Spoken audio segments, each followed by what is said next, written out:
I was in the kitchen, sipping my morning coffee, when the mail clattered onto the floor.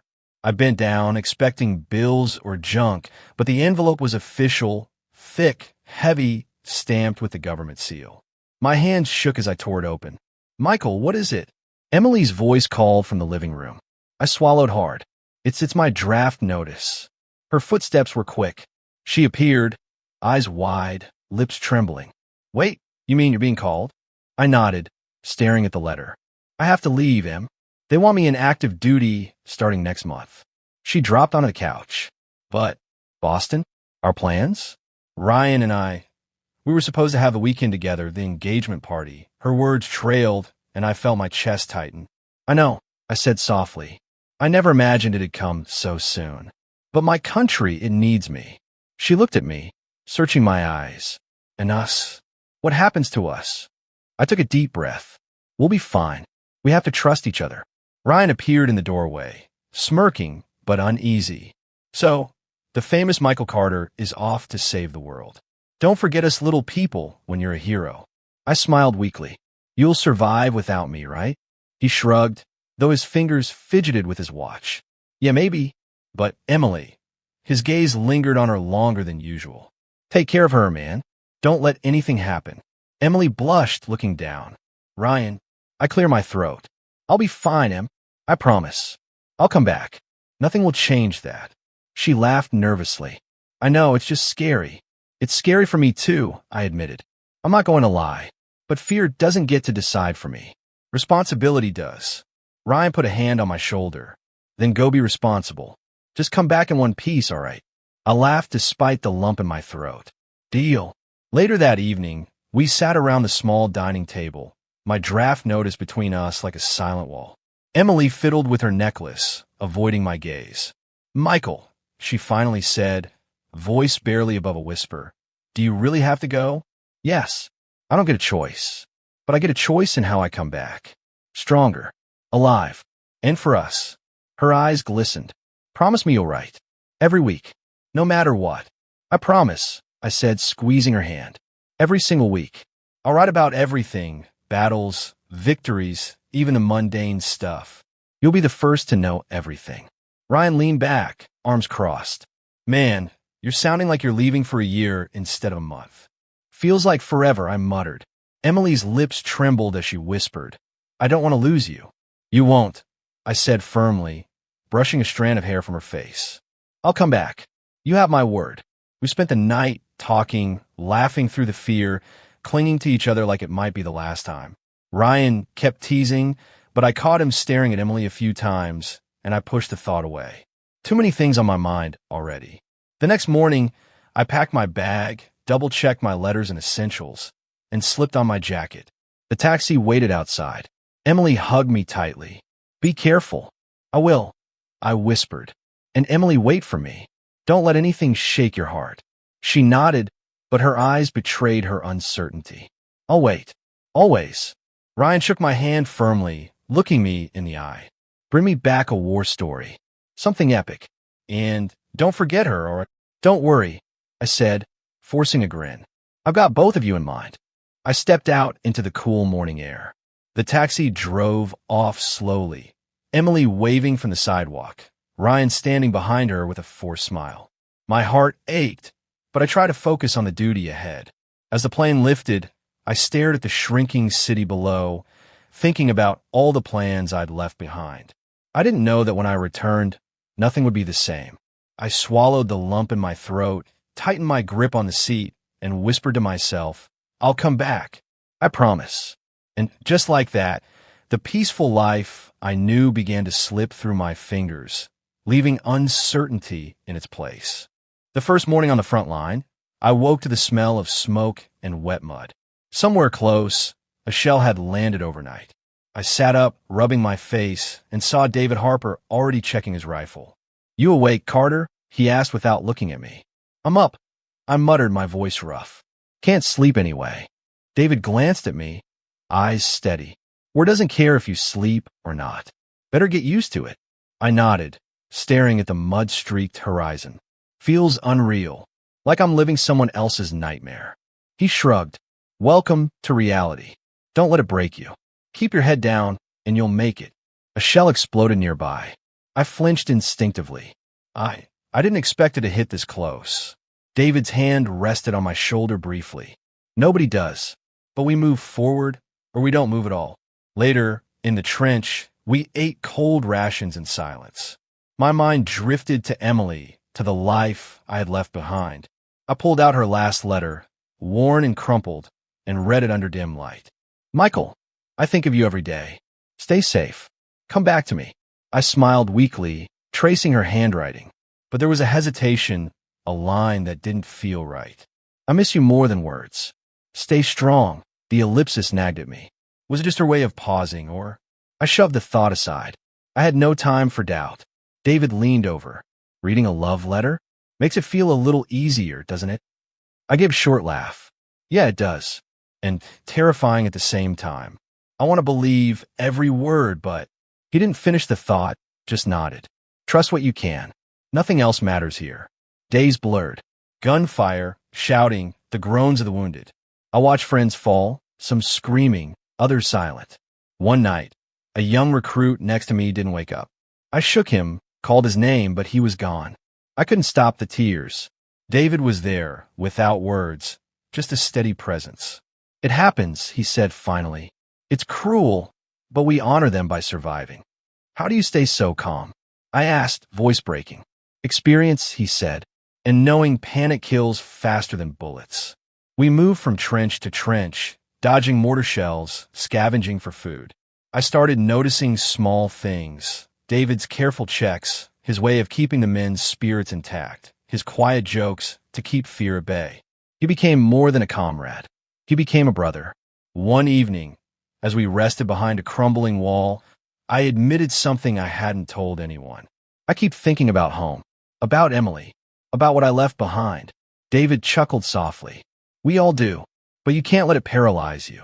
The moment you start thinking about what you lost instead of what you need to survive is the moment you die. I looked at him, seeing the truth in his eyes. I want to believe I'll make it back. But some nights, my voice faltered. He placed a firm hand on my shoulder. Then hold on to the small things. Letters, memories, promises. Those are your weapons too. That night, I wrote back to Emily, my hands shaking, the candlelight flickering. Every day, I think of you.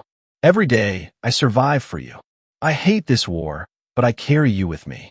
Keep faith in me. I folded the letter carefully, feeling a knot in my chest. David peeked at it. She'll get it, and she'll know you mean every word. I nodded silently, staring at the stars, though most were hidden behind smoke and clouds. The battlefield was cruel, but thinking of her gave me strength. Still, a quiet fear lingered in my mind, a sense that something was off, that not everything back home was as it seemed. The following week, we were ambushed near a ravaged village. I could hear the screams, see the smoke curling upward. I froze for a moment, heart racing. David grabbed my arm. Focus, Carter. Now. Bullets zipped past us. I returned fire instinctively, my hands trembling. When the dust settled, 2 of our squad mates were gone. I swallowed hard, feeling hollow inside. David clapped me on the back. You did well. You stayed alive. That counts more than anything. I nodded, but my mind wandered again to home. Letters from Emily felt like lifelines, yet shadows of doubt crept in. The contrast between the horrors here and the warmth I remembered haunted me. That night, in the cold mud, I whispered to myself, I'll survive. I'll come back. I have to. David grunted beside me, eyes scanning the perimeter. And when you do, make sure you really come back to the right life, not the one you imagine. His words lingered long after he fell asleep, and I realized I had to be strong, not just for survival, but for everything waiting at home. The taxi stopped in front of my apartment, and I felt a strange mix of relief and exhaustion. Months of war, months of letters and longing, and finally I was home. My bag was heavy, but nothing compared to the weight in my chest. I opened the door and called out, Emily, I'm home. No answer. The apartment was quiet, too quiet. I frowned and set my bag down. Then I noticed something on the table. A small card, carefully handwritten. Michael, I'm sorry. I hope you can forgive me. Emily. My hands trembled. I dropped the card. What the hell? Footsteps echoed behind me. Ryan appeared, leaning casually against the wall, smirking. Well, look who finally made it back. Welcome home, soldier. I froze. Ryan? What's going on? He shrugged. I guess you could say I didn't wait for you anymore. What do you mean? I asked, my voice tight, disbelief pressing against my ribs. Ryan's smirk widened. I mean, Emily and I, we got married. The world tilted. My knees nearly gave way. Married? How and why? Ryan stepped closer, calm, almost too calm. I waited, man. Months went by. You were out there risking your life while I stayed here, keeping her company. She needed someone. I couldn't wait any longer. I staggered back, shaking my head. You what? You betrayed me? You're my best friend. Emily appeared behind him, her eyes wide and glossy. Michael. I spun to face her. You what? You married him? While I was fighting. After everything. Her voice trembled. I didn't know how long you'd be gone. I felt abandoned. Abandoned? I shouted, my chest heaving. I was dying out there. Do you think I chose this? I left everything for us, Emily. Everything. She flinched, tears rolling down her cheeks. I know, and I'm so sorry, but I was scared. I thought maybe you wouldn't come back. I shook my head, numb with rage. You don't get to decide that for me. You don't get to erase our plans, our life. Ryan leaned casually against the doorframe, arms crossed. Calm down, Michael. We didn't plan it this way. But you weren't here. I did what I thought was right. What you thought was right. I laughed bitterly. You stole my life. You married her while I was fighting for ours. Emily stepped forward, her voice barely above a whisper. Michael, please. I didn't mean to hurt you. I never wanted to. You never wanted to? I echoed, voice breaking. Do you see what you did? Do you understand what it feels like to come home to this?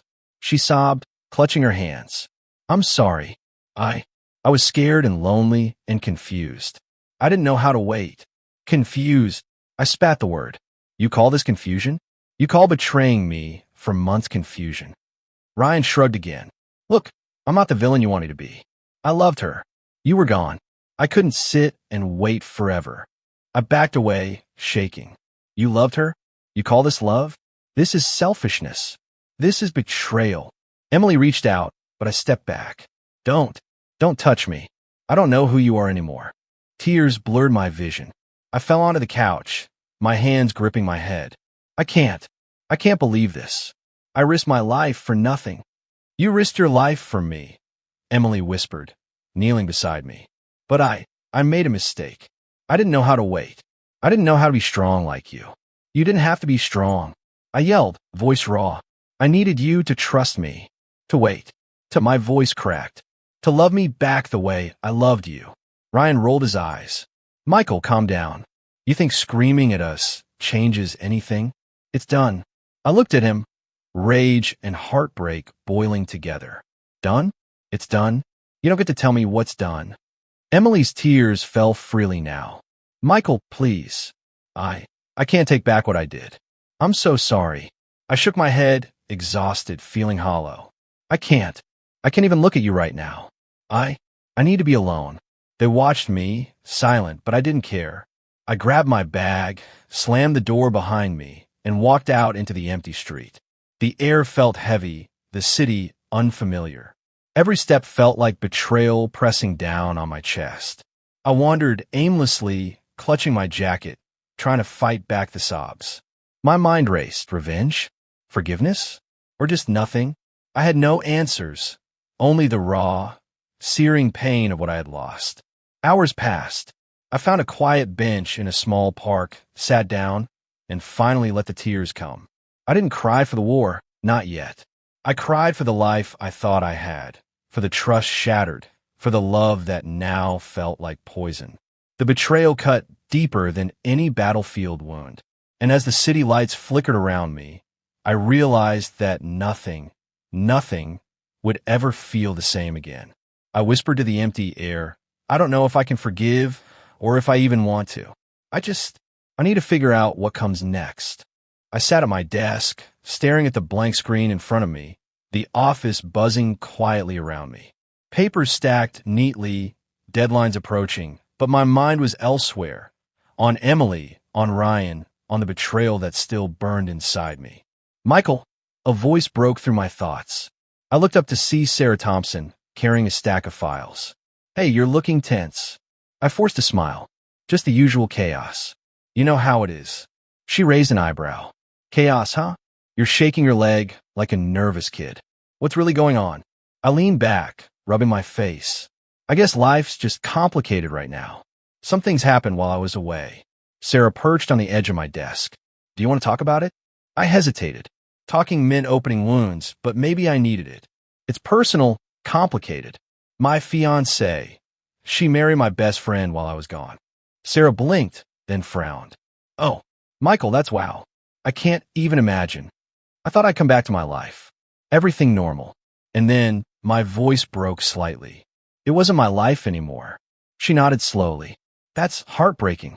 But sitting here stewing won't help you. You need a plan. Something to take control of your life again.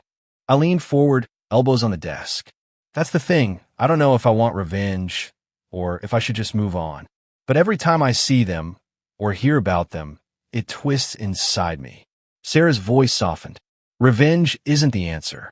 It feels good in the moment, but it won't heal the pain. You need something bigger.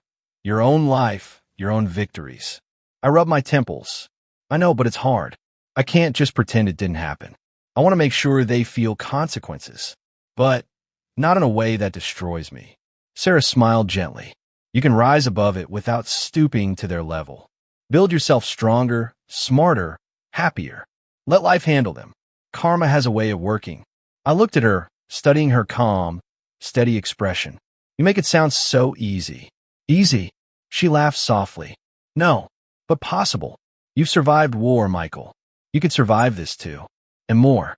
You're stronger than you think. Her words stirred something in me. A flicker of hope, a plan forming. I would rebuild. Not for them, but for me.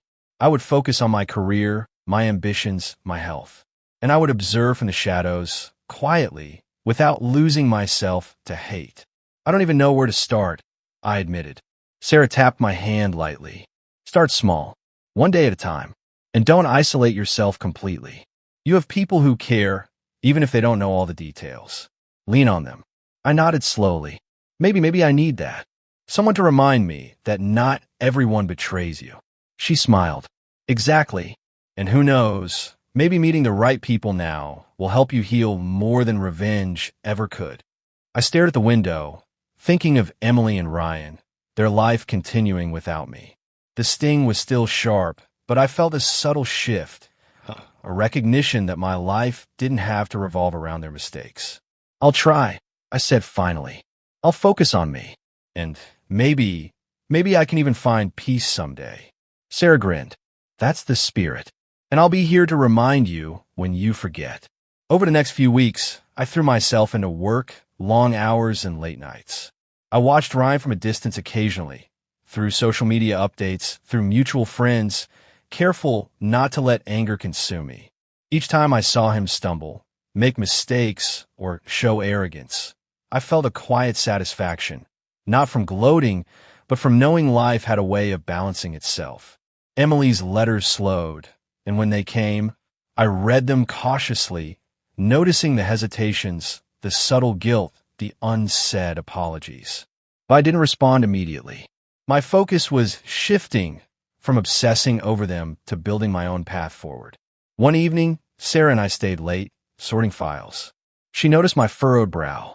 Thinking about them again, I sighed. Yeah, it's hard to let it go completely. But I'm trying to focus on me, not them. She looked at me, her eyes warm. That's all anyone can ask. And Michael, don't forget, you deserve better.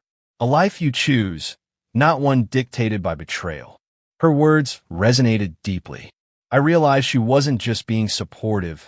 She was challenging me to rise, to grow, to survive emotionally. I wasn't just a soldier coming home from war. I was a man reclaiming his life. Thanks, Sarah, I said quietly. I needed that. Anytime, she replied, smiling. And don't worry, I'll keep you on track, even if you stumble. I laughed softly, the first genuine laugh in weeks. I guess I need that more than I thought. As I packed up to leave that night, I felt a strange mix of determination and uncertainty. I didn't know how far I'd come yet, or what challenges awaited.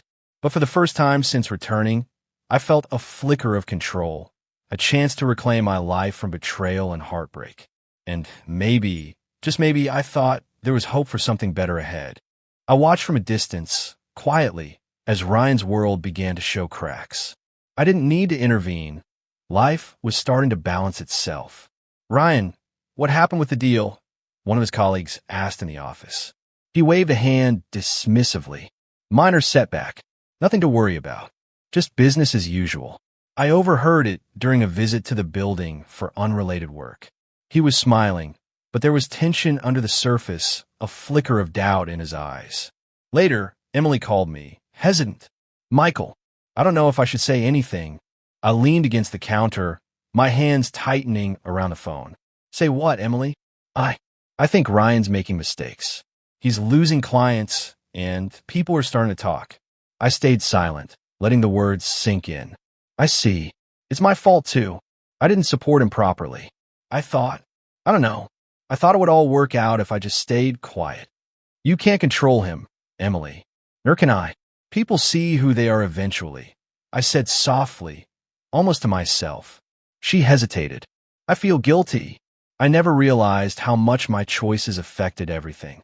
It's like the world is turning against him because of us." I exhaled slowly. "That's karma, Emily. Life has a way of correcting itself. Not through me, not through revenge. Just natural consequences."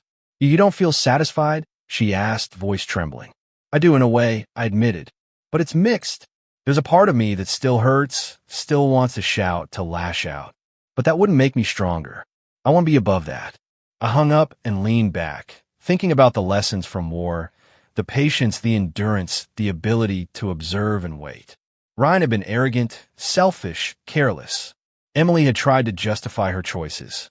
Now, their actions were catching up with them. A week later, I ran into David, still serving as a reservist nearby.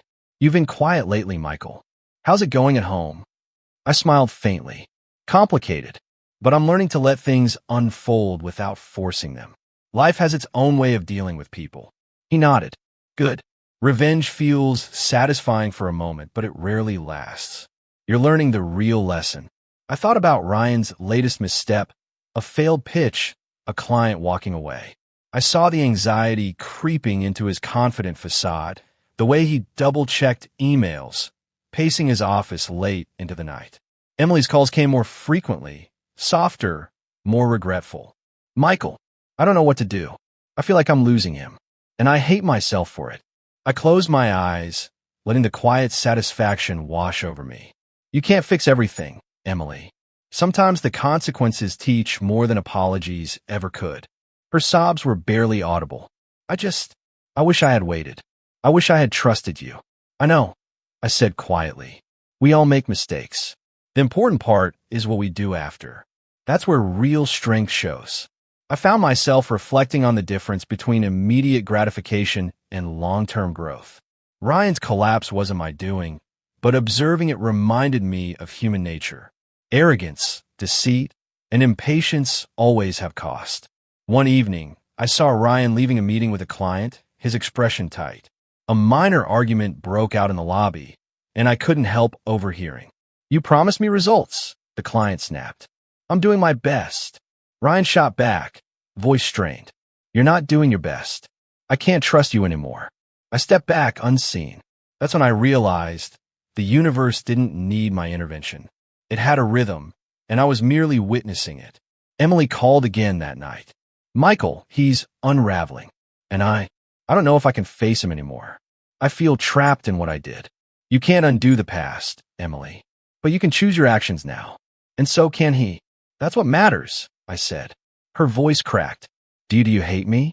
"I don't hate you," I admitted, voice low. "I'm hurt, angry, disappointed, but hatred would just weigh me down. I'm focusing on myself now, my career, my life, my growth. That's how I survive." The next few days, I noticed subtle signs of Ryan's decline. Emails unanswered, minor mistakes in reports, friends distancing themselves. Each time I saw it, I felt a complex mix, satisfaction, sorrow, and restraint. I called Sarah that evening. She's right, you know, I said, smiling faintly. Who's right? She asked. About letting life teach its own lessons. Ryan's falling apart, but I don't touch it. I don't manipulate it. I just watch and grow. And it feels right. She laughed softly. You're finally learning, Michael. That's real strength. I think so, I admitted. But it's still painful. Watching them struggle without stepping in, it's harder than I thought. Sarah's voice was calm, supportive. Pain is part of growth. You survived war. You survived betrayal. This is just another battlefield. One of patience, endurance, and self-control. I exhaled, letting her words sink in. You're right. I can survive this. And when the time comes, I'll be stronger, wiser, and unshaken. As I hung up, I looked out the window, city lights reflecting off the glass. Ryan's empire was showing cracks. Emily's regret was visible. And I, finally, felt a sense of quiet control. Karma was in motion, and I was rising, not through vengeance, but through restraint, patience, and personal growth. I stood outside Ryan's apartment, my fists clenched, the weight of months of anger pressing down on me.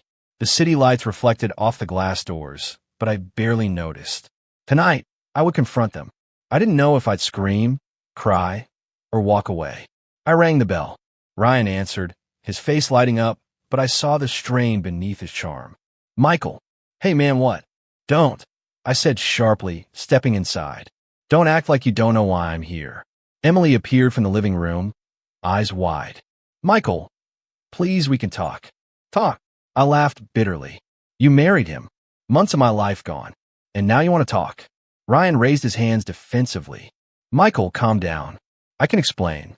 I don't want to hear your explanations. I snapped, pacing. I want to hear the truth. Why? Why did you betray me? Emily stepped forward, trembling. Michael, I was scared. I thought you might not come back. I felt lost, and I made a terrible mistake. A terrible mistake? I shouted. A terrible mistake is spilling coffee on your shirt. You destroyed my life, Emily. My trust. My love. My everything. Ryan finally spoke, trying to sound rational. Look, I didn't force her. She chose me. I didn't do anything wrong. I just waited, Michael. I couldn't wait forever. You couldn't wait? I echoed, my voice raw. I was dying out there. Every day I risked my life, thinking of you too, trusting you. And this is what I come home to. Emily sobbed, clutching my old letters I'd once sent her. I read these letters, every word. I remember your voice in them, your hope, your love, and I broke it. I'm so sorry. I knelt, taking the letters from her trembling hands.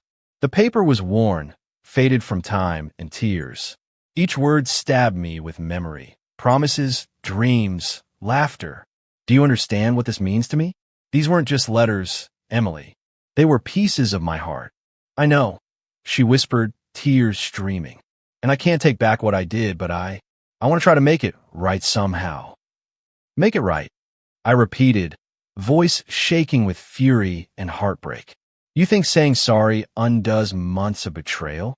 Ryan stepped closer, arrogance fading into unease. Michael, I didn't think it would hurt this much. I just thought I was helping her, helping us. Helping, I shouted, standing now, fist trembling. You call this help? You destroyed everything. Your charm, your lies, they don't cover this. They never will. Emily sobbed louder. Please don't hate me entirely. I know I failed you. I know I hurt you more than anyone else could, but I'm begging, Michael. Forgive me. I sank onto the couch, the letters in my lap. My mind raced. Anger, betrayal, sorrow, love, disappointment. I could crush them with words, humiliate Ryan publicly, let Emily suffer. Or I could walk away, take my pain, and turn it into strength. I paused, gripping the letters tightly. I have every right to hate you both. Every right to destroy what's left of your pride.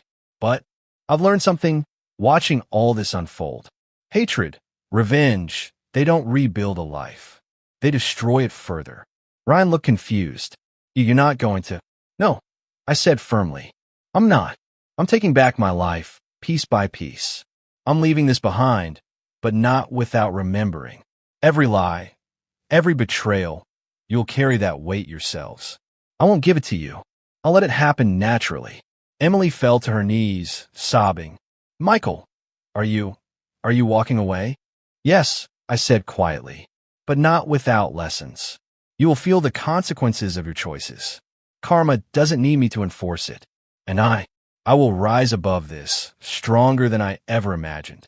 Ryan's confident facade crumbled. You're just leaving? I nodded. I fought for my country, Michael. Now I fight for myself. Not for vengeance, not for revenge, but for peace. And that peace doesn't include you too in the way you were in my life. Emily whispered, voice cracking. I understand. I hope one day you can forgive me. I really do. I'll forgive, I said, standing, but not now. Not yet. For now, I forgive myself first. I walked toward the door, feeling the letters press against my chest. Each word, each memory, they were mine, and they reminded me of what I had endured.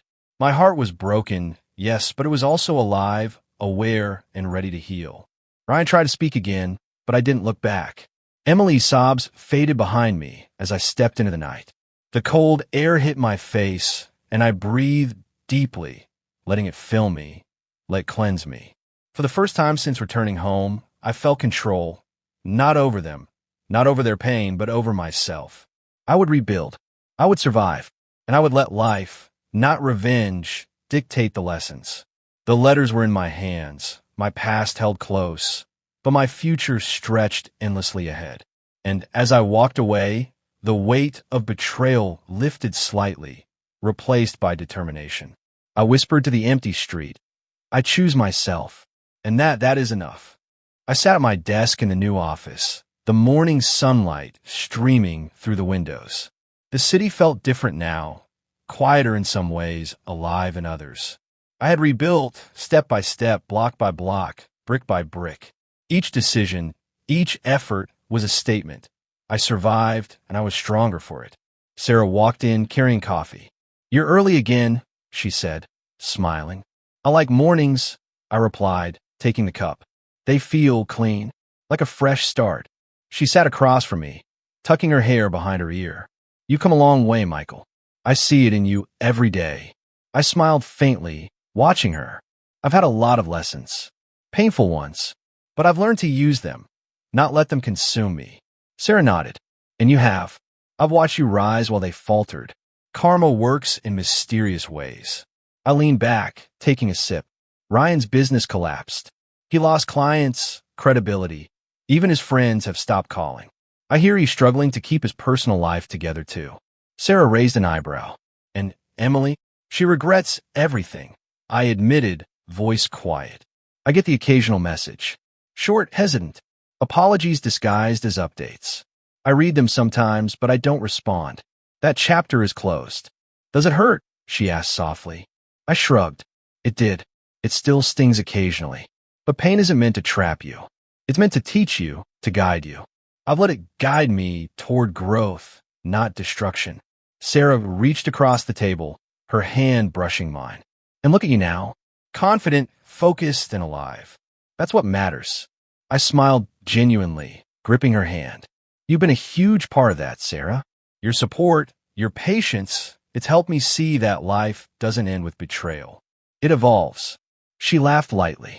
I'm just here to remind you to keep standing. And maybe remind you to smile sometimes. I chuckled. I've learned to do that on my own too, but it helps to have someone steady beside me. Later that evening, I walked through the park near my apartment. The cool breeze brushed my face, carrying the faint scent of flowers. I thought about everything.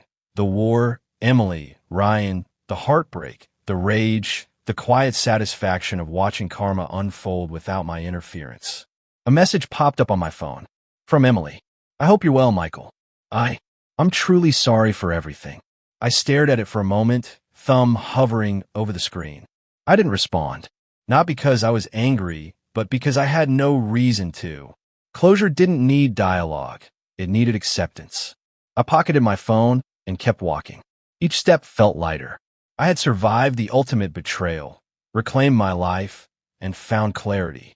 The next day, Sarah and I met at our favorite cafe. "I feel ready," I told her, stirring my coffee. "Ready for what?" she asked, curious. "Ready to fully embrace life again. To leave the past behind, to build something real together, if you'll have me." She smiled warmly. "You don't even need to ask. You've earned it, Michael. And yes, I'll have you." I exhaled, letting the weight of the past dissolve slightly. For the first time, it felt like freedom, not just from Ryan and Emily, but from the anger and sorrow that had threatened to consume me. Days turned into weeks. Ryan's public humiliations continued. Failed ventures, ruined reputations, the slow dismantling of the life he tried to claim. I heard snippets from mutual acquaintances, but I never sought them out. I didn't need to witness his downfall actively. Life had its own rhythm, and he had chosen his path. Emily attempted a few reconciliatory gestures, but I kept my distance. The lessons were clear. Trust must be earned, and some wounds are not meant to be healed by forgiveness alone. I spent more time with Sarah, planning new projects, exploring parts of life I had neglected. Laughter returned naturally, without effort. Conversations flowed easily, unburdened by past betrayals. One evening, sitting on the balcony, I watched the sunset. "You know," I said quietly, "for a while I thought life had ended when I came home. But it wasn't the end. It was a beginning disguised as pain." Sarah rested her head on my shoulder. "Beginnings often are. And look at how far you've come." I nodded, reflecting. Every scar, every sleepless night, every tear had shaped me into someone stronger. I realized that survival wasn't just about enduring. It was about learning, adapting, and choosing wisely. "I've learned something else too," I added. "That true justice doesn't always mean revenge. Sometimes it's silent, observing consequences, letting people face their choices, and walking away without losing yourself." Sarah smiled knowingly. "You've mastered that lesson beautifully." We sat in silence, watching the fading light, feeling the calm that comes after a storm. The city hummed below, unaware of the quiet victories taking place above. A month later, I ran into Ryan briefly, outside a coffee shop. He looked defeated, humbled, and older than his years. His gaze met mine briefly, and I saw recognition, maybe even regret. I nodded politely and continued walking. No words were exchanged. None were needed. Karma had spoken, and I had risen above. That evening, back with Sarah, I reflected on everything. The war, the betrayal, the heartbreak, the silent triumphs. Life had tested me in every possible way, and I had survived not by seeking revenge, but by choosing growth. "Here's to new beginnings," I said, raising my coffee cup. "To new beginnings," Sarah echoed, clinking her cup against mine. For the first time in what felt like a lifetime, I had truly believed it. I had faced the worst, endured the unbearable, and emerged stronger, wiser, and at peace. My past had shaped me, but it didn't define me. And as the city lights flickered on, I realized that life, messy, unpredictable, and challenging, was still mine to live. And this time, I would live it fully, fearlessly, and free.